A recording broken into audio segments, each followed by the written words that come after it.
O conto a seguir foi lido especialmente aos que possuem alguma limitação à leitura, tais como os deficientes visuais, os dislexos, os idosos, entre outros. Este livro foi gravado mediante autorização da editora nos estúdios da Fundação Dorina Noel para Cegos. Lido por Carlos Campanile em maio de 1995.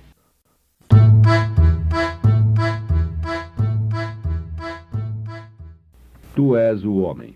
Edgar Allan Poe. Tradução de Luiz Helena Martins Correia.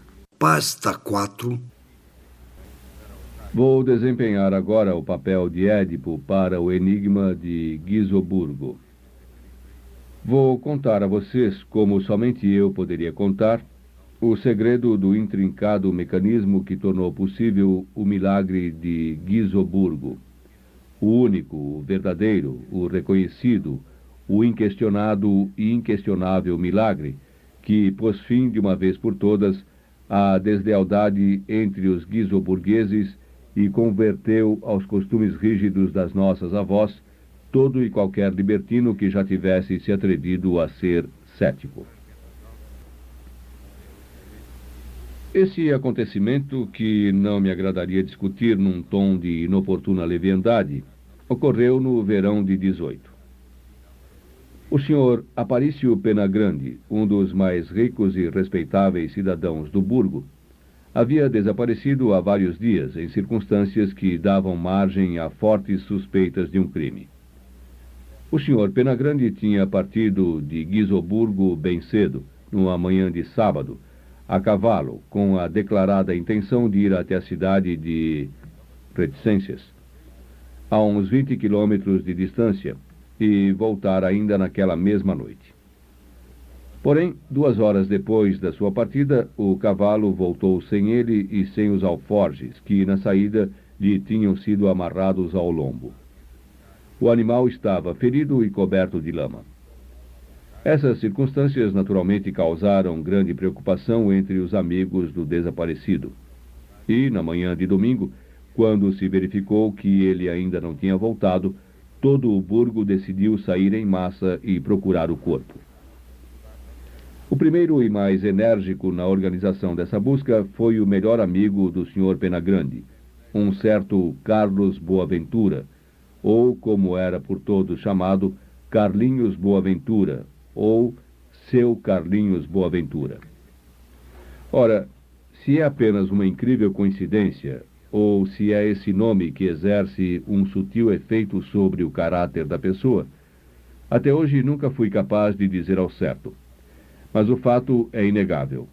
Jamais conheci um homem chamado Carlos que não fosse um sujeito franco, viril, honesto, de boa índole e de peito aberto, dono de uma voz clara e sonora que agrada aos ouvidos, e de um olhar que fita sempre direto nos olhos como se dissesse: minha consciência está completamente limpa, não temo ninguém, e sou totalmente incapaz de praticar qualquer ação indigna ou mesquinha.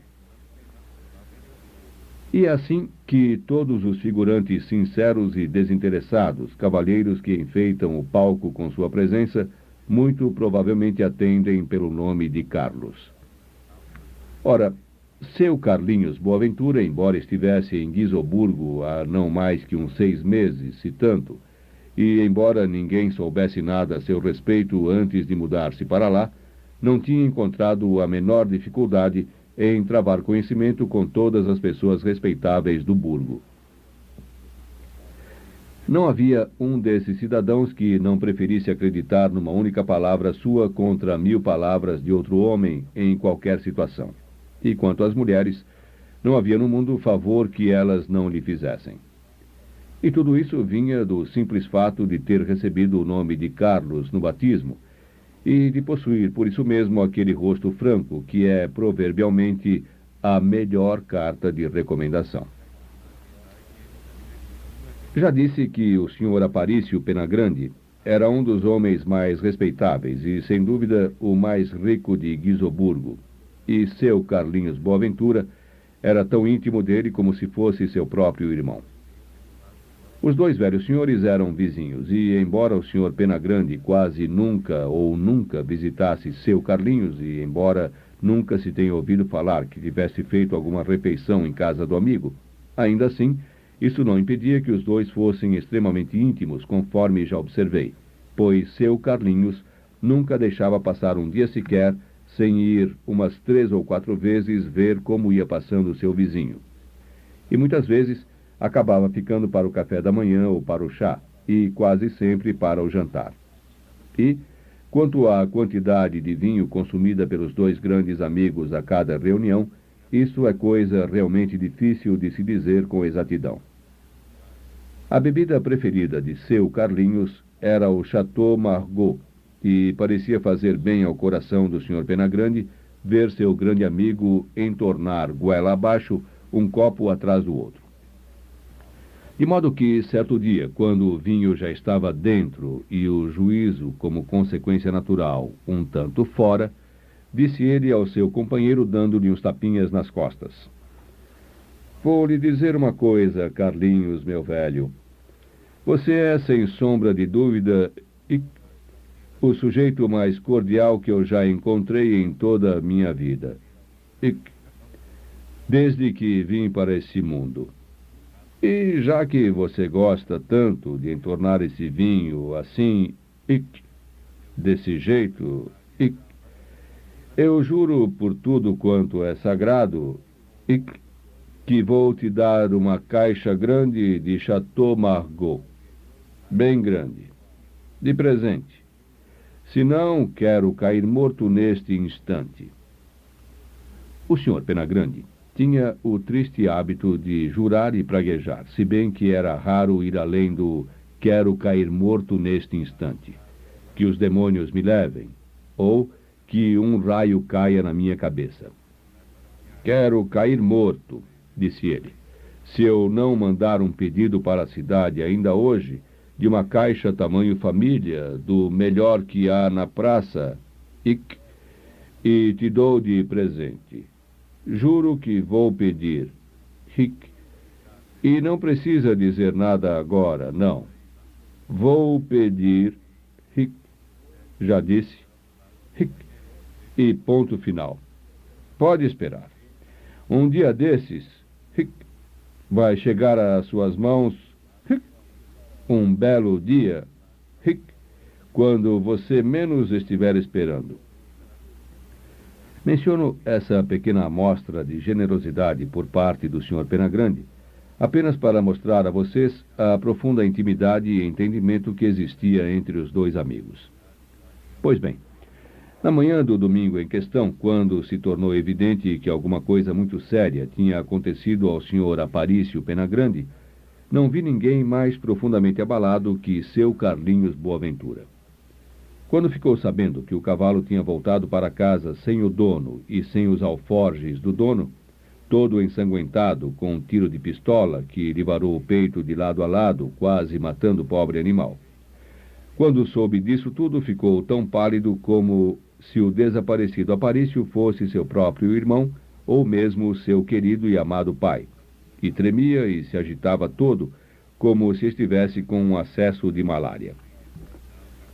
A princípio, a dor que tomou conta do seu coração foi tão forte que se viu incapaz de fazer o que quer que fosse ou mesmo pensar em algum plano de ação. De forma que, por um bom tempo, ele procurou de todas as formas dissuadir os outros amigos do Sr. Penagrande de fazer alarde sobre o caso, achando melhor esperar mais um pouco, digamos 1 ou 2 semanas, quem sabe 1 ou 2 meses, para ver se alguma coisa acabava acontecendo ou se o próprio Aparício não acabava aparecendo por si mesmo e explicando as razões que o tinham levado a mandar o cavalo na frente. Creio que vocês muitas vezes já puderam observar essa disposição para ganhar tempo ou para adiar as coisas nas pessoas que estão atravessando algum sofrimento profundo e doloroso. Suas faculdades mentais ficam como que entorpecidas, de forma que a pessoa passa a ter horror de qualquer coisa que se pareça com ação, e não quer saber de mais nada a não ser ficar deitada na cama, quieta, tratando da ferida, como dizem os mais velhos, ou seja, ficar ruminando seu sofrimento. E, de fato, o povo de Guizoburgo tinha em tão alta conta a sabedoria e o discernimento de seu Carlinhos, que a maioria das pessoas preferiu concordar com ele e não mexer no caso até ver se acontecia alguma coisa, conforme as palavras daquele honesto cidadão. E acredito que, no fim das contas, essa teria sido a determinação de todos, não fosse a interferência suspeita do sobrinho do Sr. Penagrande, um rapaz de hábitos bastante dissolutos e, além do mais, dotado de um certo mau caráter. Esse sobrinho, cujo nome era Penásio Penim, não queria saber de ouvir a voz da razão que falava em ficar quieto, e insistia em iniciar imediatamente uma busca pelo corpo do homem assassinado. Foi essa a expressão que ele utilizou. E o Sr. Boaventura, com grande perspicácia, observou na ocasião que se tratava de uma expressão muito curiosa, para não dizer outra coisa. Também essa observação de seu Carlinhos teve grande efeito sobre o grupo, e ouviu-se alguém perguntar de maneira incisiva como é que o jovem Sr. Penásio Penim era tão profundo conhecedor de todas as circunstâncias ligadas ao desaparecimento do seu rico tio Aparício, a ponto de se sentir autorizado a afirmar, com toda a clareza e com tanta certeza, que o tio era um homem assassinado. Nisto ocorreram bate-bocas e troca de indiretas entre várias pessoas do grupo, especialmente entre seu Carlinhos e o Sr. Penásio Penim, se bem que isso não fosse de forma alguma uma novidade, pois nos últimos 3 ou 4 meses já não havia nenhum bom sentimento entre os dois. E as coisas tinham, inclusive, chegado ao ponto de o Sr. Penásio Penim efetivamente derrubar o amigo do tio com um soco por conta de um suposto excesso de liberdade que este teria tomado na casa do tio Aparício, onde o sobrinho morava. Conta-se que, nessa ocasião, seu Carlinhos portou-se com uma moderação e uma caridade cristã exemplares. Levantou-se, depois de receber o murro, ajeitou as roupas e não fez a menor tentativa de reagir, murmurando apenas alguma coisa como vingar-se sumariamente na primeira oportunidade, uma explosão de raiva mais que natural e inteiramente justificável, que, entretanto, não queria dizer nada, e, sem dúvida, foi dita e esquecida no mesmo instante.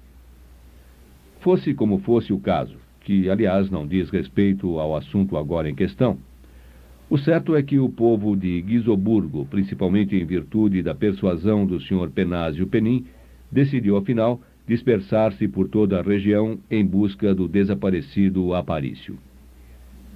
Diria que chegaram a essa decisão logo de saída. Depois que ficou bem resolvido que a busca deveria ser feita, considerou-se como que natural que os batedores deveriam se dispersar, ou seja, dividir-se em grupos menores, para um exame mais cuidadoso de toda a região. Não me recordo, porém, qual o engenhoso raciocínio utilizado por seu Carlinhos para convencer o povo de que aquele era, na realidade, o mais disparatado plano que se poderia pôr em prática. Mas, de fato, convenceu a todos, exceto o Sr. Penásio Penim. E, por fim, ficou combinado que se faria uma busca cuidadosa e detalhada com todos os habitantes do burgo juntos, e o próprio Carlinhos Boaventura à frente do grupo. E, nesse ponto, não poderia haver um líder melhor do que seu Carlinhos, que todos sabiam ter olhos de lince. Mas, muito embora ele os levasse a todos os recantos e barrancos possíveis e imagináveis, por caminhos que ninguém jamais havia sequer pensado que existissem naquela região, e embora a busca prosseguisse dia e noite sem cessar por quase uma semana, ainda assim nenhuma pista do Sr. Penagrande pôde ser encontrada. Quando digo nenhuma pista, porém, não se deve entender de forma literal, porque pista, até certo ponto, de fato existia. Tinham seguido o caminho feito pelo pobre homem através das marcas das ferraduras do seu cavalo, que eram características, até um determinado ponto situado a cerca de 5 quilômetros a leste do burgo, na estrada principal que levava à cidade. Ali, o rastro desviava para um atalho que atravessava um trecho da mata, Caminho esse que dava novamente na estrada principal, diminuindo em cerca de 800 metros a distância normal. Seguindo o rastro das ferraduras, o grupo chegou finalmente a uma grande poça de água estagnada, um charco meio oculto pela vegetação à direita do atalho. Do lado de lá do charco, qualquer vestígio de rastro sumia de vez. Parecia, porém, que uma luta ali havia sido travada, e que um corpo grande e pesado, muito maior e mais pesado que um homem, tinha sido arrastado do atalho para dentro do charco. Este foi cuidadosamente dragado por 2 vezes, mas não se encontrou nada. O grupo já estava a ponto de voltar para casa, desanimando de chegar a alguma coisa, quando a providência divina sugeriu ao Sr. Boaventura o expediente de drenar toda a água do charco por completo. O projeto foi recebido com muitos aplausos e altos elogios ao Sr. Boaventura por sua sagacidade e ponderação. Como muitos moradores tinham trazido paz, supondo que talvez pudessem ser chamados a desenterrar um cadáver, a drenagem foi fácil e rapidamente efetuada. E assim que o fundo se tornou visível, surgiu, bem em meio à lama que ainda restava, um colete preto de veludo que quase todos os presentes reconheceram de imediato como sendo de propriedade do Sr. Penásio Penin. Esse colete estava muito rasgado e manchado de sangue, e várias pessoas no grupo se lembravam muito bem de terem visto o dono usando o colete justamente naquela manhã em que o Sr. Aparício Penagrande partiu para a cidade, enquanto outras havia que estavam prontas a testemunhar sob juramento, se preciso fosse, que o Sr. P.P. não havia usado a peça em questão em nenhum momento no restante daquele dia memorável. Tampouco se pôde achar alguém que afirmasse ter visto o colete na pessoa do Sr. P.P. em nenhum outro momento após o desaparecimento do Sr. Penagrande.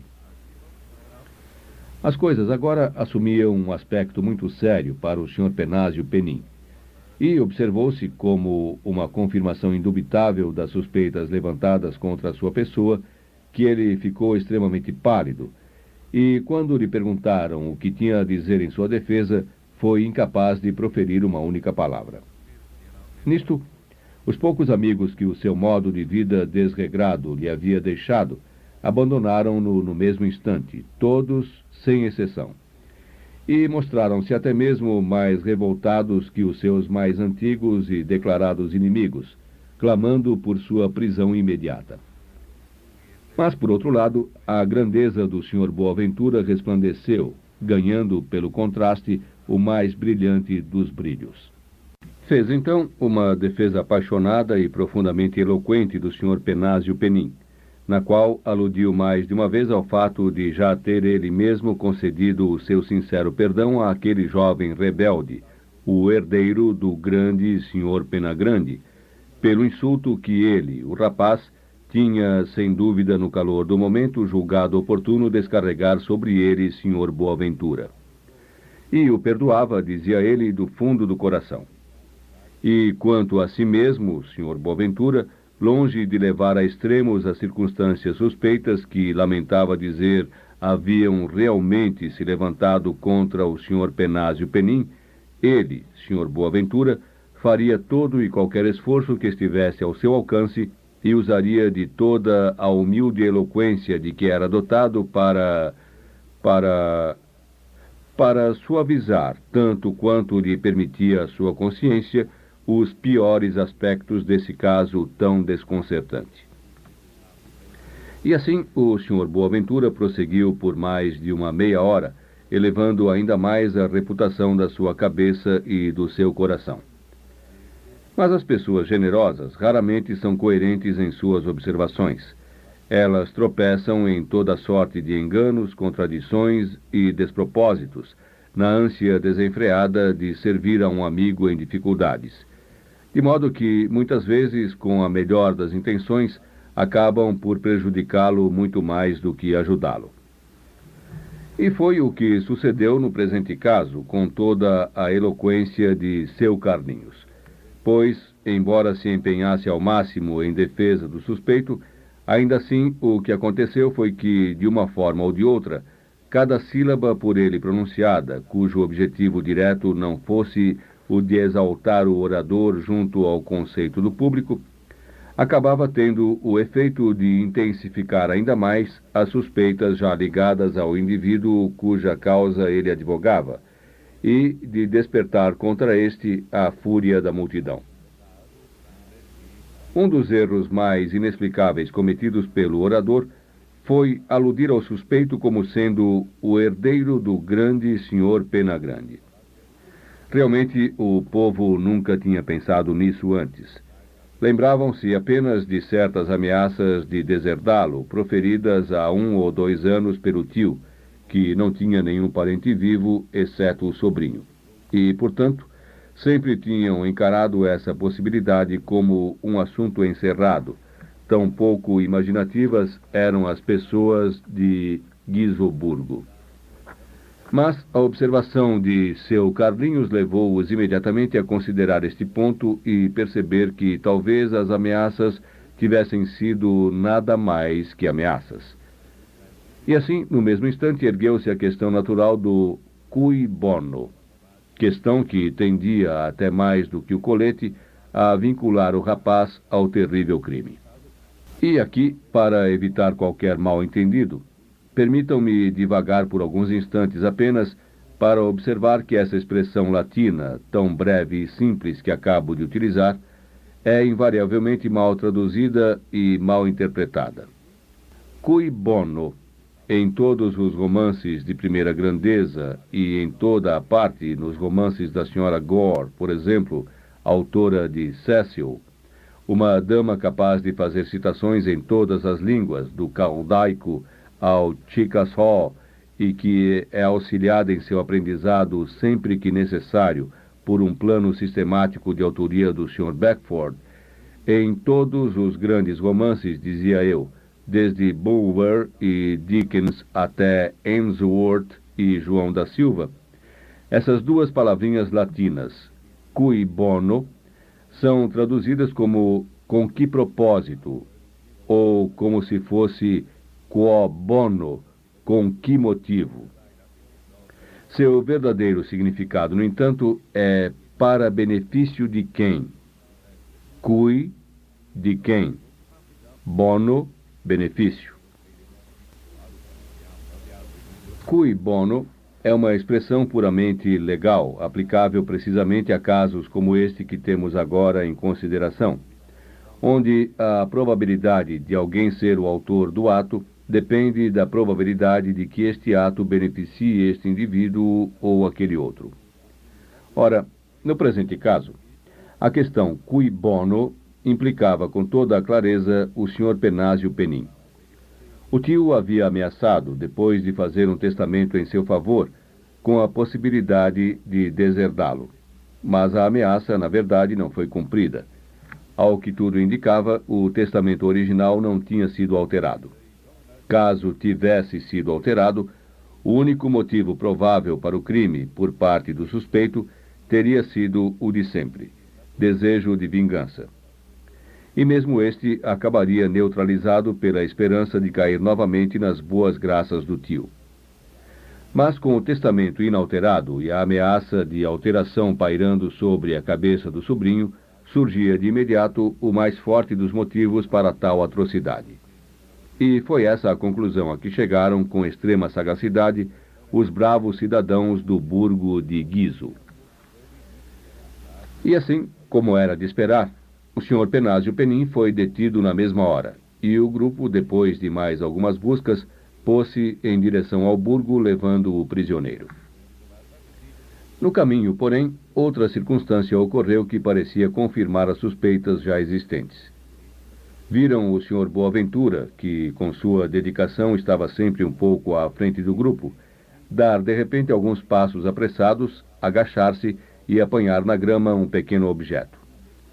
Depois de examiná-lo rapidamente, fez como se tentasse mais ou menos esconder a coisa no bolso do paletó. Mas esse gesto foi percebido, conforme já disse, e, consequentemente, evitado ao mesmo tempo em que se verificava que o objeto apanhado no chão era um canivete espanhol que uma dúzia de pessoas imediatamente reconheceu como pertencendo ao Sr. Penásio Penin. Além do mais, as suas iniciais estavam gravadas no cabo. A lâmina do canivete estava aberta e toda ensanguentada. Não restava a menor dúvida agora quanto à culpa do sobrinho.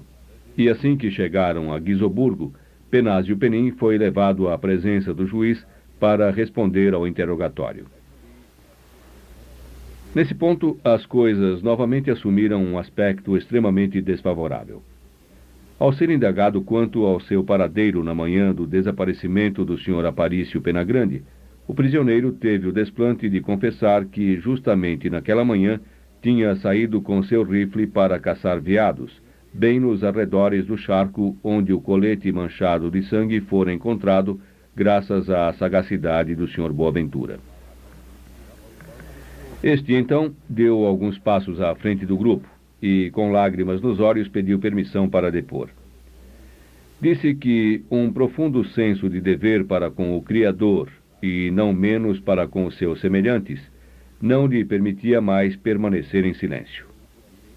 Até então, um afeto sincero por aquele rapaz, mesmo com todos os maus tratos que este havia infligido a ele, Sr. Boaventura, o fizera levantar todas as hipóteses que a imaginação era capaz de sugerir para tentar explicar o que parecia suspeito nas circunstâncias que falavam tão alto contra o Sr. Penin.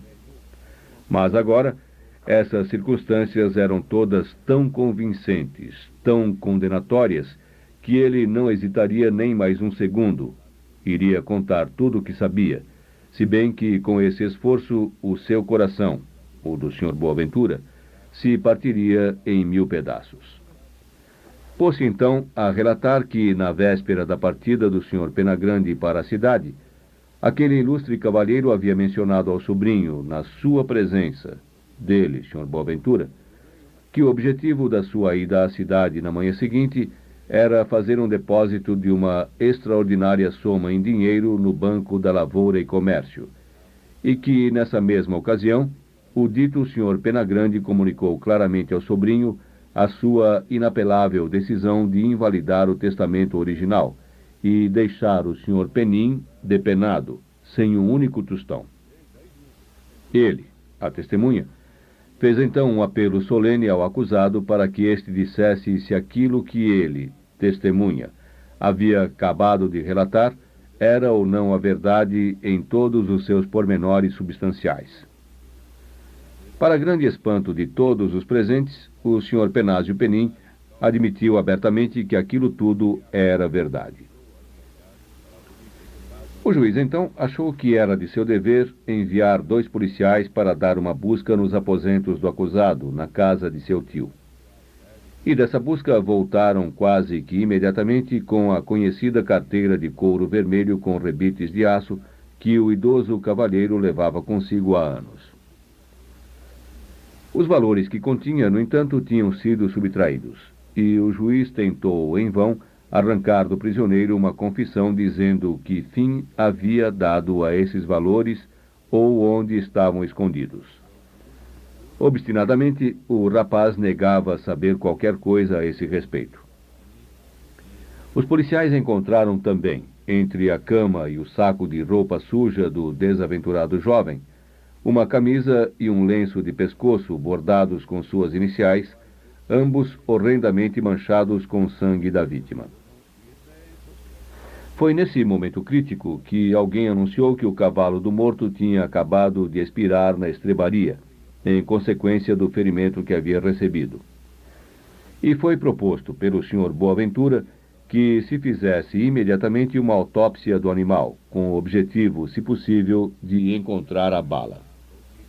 E assim foi feito. E, como para demonstrar acima de qualquer dúvida a culpa do acusado, o Sr. Boaventura, depois de uma busca considerável na cavidade torácica do animal, conseguiu localizar e extrair um projétil de tamanho extraordinário, que, submetido a testes, provou ser exatamente ajustável ao rifle do Sr. Penásio Penin, e grande demais para a arma de qualquer outra pessoa do burgo ou dos arredores. Porém, para tornar as coisas ainda mais certas, descobriu-se que aquela bala tinha uma ranhura em ângulo reto com a sutura normal. E, novamente examinada, essa ranhura correspondeu com total exatidão a uma aresta acidental, uma pequena elevação presente num par de moldes tirados de balas que o próprio acusado reconheceu como de sua propriedade.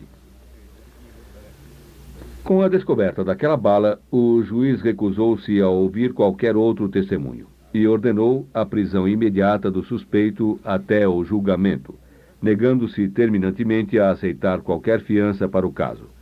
Muito embora o Sr. Boaventura, diante de tanta severidade, protestasse com a maior veemência e se oferecesse como fiador de qualquer quantia que fosse estipulada. Toda essa generosidade por parte de seu Carlinhos Boaventura continuava de acordo com o teor geral da conduta bondosa e cavalheiresca que havia demonstrado durante todo o período de sua residência no burgo de Guizo.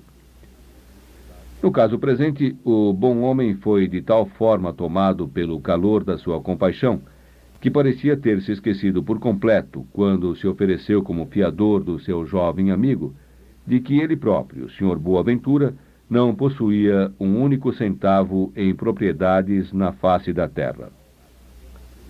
O resultado da ordem de prisão bem pode ser imaginado. O Sr. Penásio Penin, em meio a violentas execrações de todo Guizoburgo, foi levado a julgamento na primeira sessão de júri, quando o conjunto de provas circunstanciais, reforçado por alguns fatos condenatórios adicionais, que a sensível consciência do Sr. Boaventura proibiu que fossem ocultados do tribunal, foi considerado tão concreto e tão inteiramente conclusivo que os membros do júri, sem sequer abandonar os assentos, deram de imediato o veredito de culpado de assassinato em primeiro grau. Logo depois, o pobre infeliz recebeu sentença de morte e foi devolvido à prisão local para lá aguardar a inexorável vingança da lei. Nesse meio tempo, a nobre conduta de seu Carlinhos Boaventura o tinha feito duplamente estimado pelos honestos cidadãos do burgo. Tornou-se 10 vezes mais o grande favorito de todos, e como resultado natural da hospitalidade com que era tratado, relaxou, por força da situação, os hábitos extremamente parcimoniosos que a sua pobreza, até então, o tinha obrigado a observar.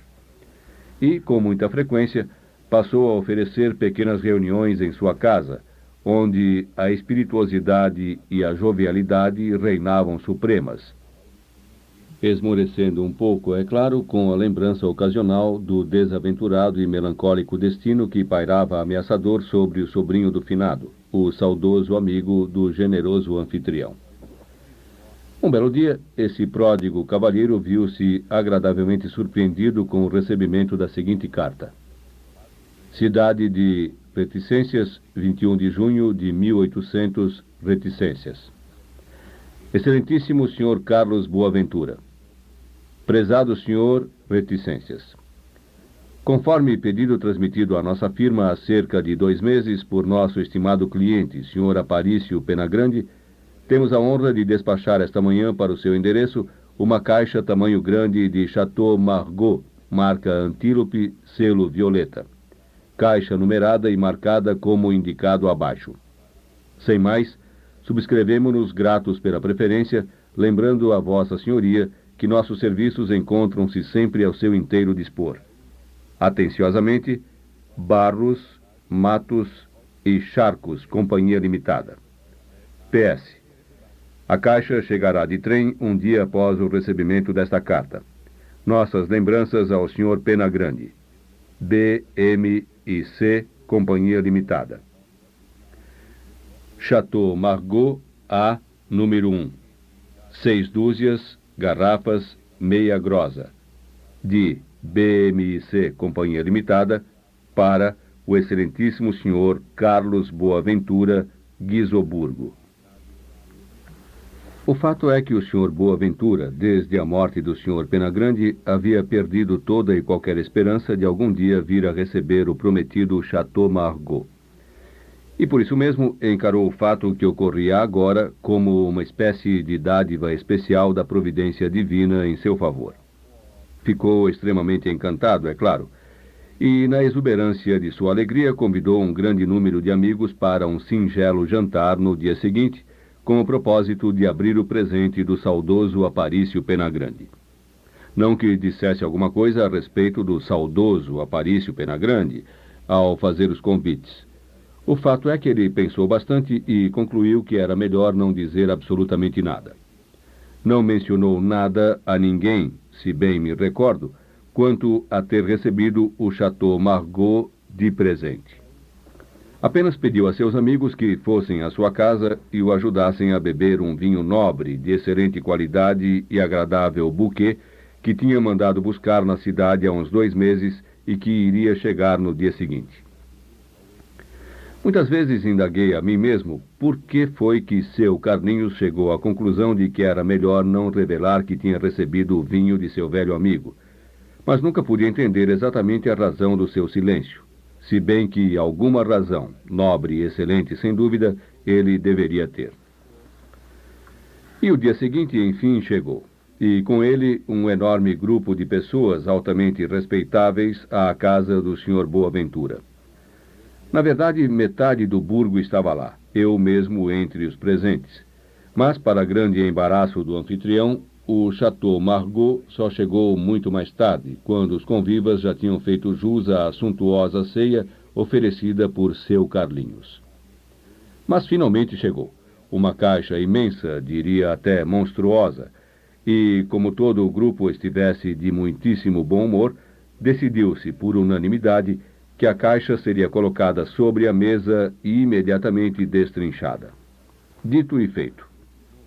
Dei uma ajuda também, e em 3 tempos tínhamos a caixa sobre a mesa, em meio a todos os copos e garrafas, muitos dos quais acabaram se quebrando na confusão. Seu Carlinhos, já bastante embriagado, o rosto todo vermelho, sentou-se então num arremedo de dignidade à cabeceira da mesa, e bateu furiosamente sobre ela com uma garrafa vazia, convidando todos a manterem a ordem durante a cerimônia do desenterro do tesouro. Depois de algum tempo, o vozerio foi finalmente amainando, e, como quase sempre acontece nessas ocasiões, seguiu-se um silêncio profundo e extraordinário. Sendo então chamado a abrir a tampa, aceitei, é claro, com imenso prazer. Inseri um formão e, dando-lhe algumas ligeiras marteladas, fiz a tampa da caixa saltar de repente e, no mesmo instante, junto com a tampa, levantar-se e ficar sentado, olhando direto para o anfitrião, o ferido, ensanguentado e quase apodrecido cadáver do Sr. Penagrande, o assassinado em carne e osso. Lá ficou ele por alguns segundos, com o olhar fixo e cheio de mágoa, os olhos mortos e sem brilho, fitando em cheio o rosto do Sr. Boaventura. E então pronunciou devagar, mas com grande clareza e sentimento, as palavras: "Tu és o homem." E em seguida, caindo para o lado, como se estivesse inteiramente satisfeito, teve um estremecimento e ficou durinho, braços e pernas esticados sobre a mesa. Impossível descrever a cena que se seguiu. A correria para portas e janelas foi uma coisa do outro mundo, e muitos dos homens mais robustos da sala desmaiaram no mesmo instante de puro pavor.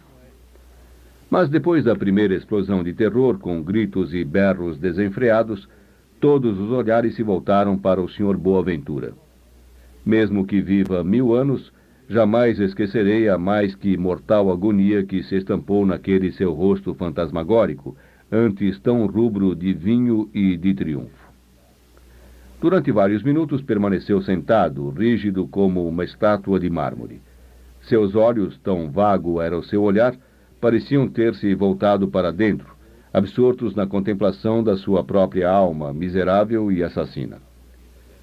Por fim, sua expressão como que se acendeu subitamente para o mundo exterior, quando, com um salto ágil, pulou da cadeira, e, caindo pesadamente com a cabeça e os ombros sobre a mesa, encostado no cadáver, despejou uma confissão veemente e detalhada do horrendo crime pelo qual o Sr. Penásio Penin estava preso e condenado à morte. O que ele narrou foi, em suma, o seguinte. Seguiu sua vítima até as proximidades do charco. Lá, atirou no cavalo com uma pistola. Despachou o cavaleiro com a coronha da arma. Apossou-se de sua carteira. E, supondo que o cavalo estivesse morto, arrastou-o com grande esforço até os arbustos junto ao charco. Sobre seu próprio cavalo colocou o corpo do Sr. Penagrande e assim o levou até um esconderijo seguro, bem longe, mata adentro. O colete, o canivete, a carteira e a bala tinham sido colocados por ele próprio nos lugares onde foram encontrados, com a intenção de vingar-se do Sr. Penásio Penin. Tinha também arquitetado a descoberta da camisa e do lenço manchados. Já quase no fim daquele relato que fazia gelar o sangue, as palavras do miserável culpado começaram a falhar e tornaram-se gaguejantes e roucas. Quando a confissão finalmente se esgotou, ele se ergueu, cambaleou alguns passos para trás e caiu, morto. Os meios pelos quais aquela confissão em boa hora pôde ser arrancada, embora eficazes, foram na realidade muito simples. A excessiva franqueza do Sr. Boaventura tinha-me desagradado e despertou minhas suspeitas desde o princípio. Eu estava presente na ocasião em que o Sr. Penásio Penin o tinha esmurrado, e a expressão demoníaca que surgiu em seu rosto, embora momentânea, me fez ter a certeza de que sua ameaça de vingança seria, se possível, rigorosamente cumprida. Eu estava, pois, preparado para observar as manobras de seu Carlinhos sob um outro ângulo, bem diferente daquele com que os bons cidadãos de Guizoburgo encaravam os fatos. Percebi de imediato que todas as descobertas incriminadoras surgiam dele, direta ou indiretamente. Mas o fato que claramente abriu os meus olhos à verdadeira situação do caso foi a questão da bala encontrada pelo Sr. Boaventura na carcaça do cavalo. Eu não tinha esquecido, embora os guizoburgueses o tivessem, que havia um buraco por onde a bala tinha entrado no animal e outro por onde ela tinha saído. Se, então, foi encontrada no animal depois de ter saído, vi claramente que só poderia ter sido ali colocada pela pessoa que a encontrou. A camisa e o lenço ensanguentados confirmavam a ideia sugerida pela bala, pois o sangue, ao ser examinado, provou ser nada mais que um bom vinho. Quando me pus a pensar sobre essas coisas, e também sobre o recente aumento da generosidade e das despesas por parte do Sr. Boaventura, desenvolvi uma suspeita que, embora forte, guardei só para mim. Nesse meio tempo, iniciei uma busca rigorosa e solitária do cadáver do Sr. Penagrande, e, com bons motivos, procurei em lugares os mais diferentes possíveis daqueles a que o Sr. Boaventura havia levado o seu grupo. O resultado foi que, depois de alguns dias, cheguei a um velho poço seco, cuja boca estava quase completamente escondida pela vegetação. E lá, no fundo do poço, descobri o que procurava. Ora, ocorre que, casualmente, eu havia escutado a conversa entre os dois amigos, quando o Sr. Boaventura conseguira persuadir o seu anfitrião a lhe prometer uma caixa de Chateau Margaux. Foi com base nessa ideia que passei a agir. Arranjei um pedaço de barbatana de baleia, bem duro, enfiei-o na garganta do cadáver e coloquei este último dentro de uma velha caixa de vinho, tendo o cuidado de dobrar o corpo em dois, assim como a barbatana.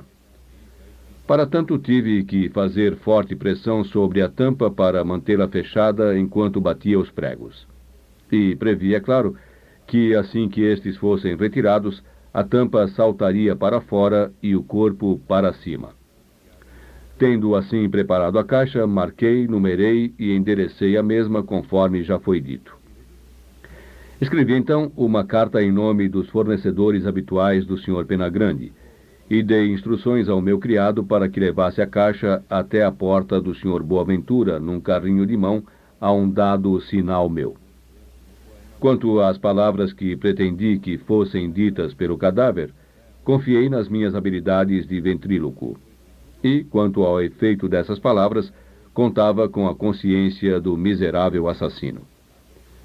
Creio que não resta mais nada a ser explicado. O Sr. Penásio Penin foi solto no mesmo instante, herdou a fortuna do tio, aprendeu com as lições da experiência, virou uma nova página em sua vida e, desde então, viveu sua nova vida feliz para sempre. Para ler este conto, acesse www.poeteiro.com.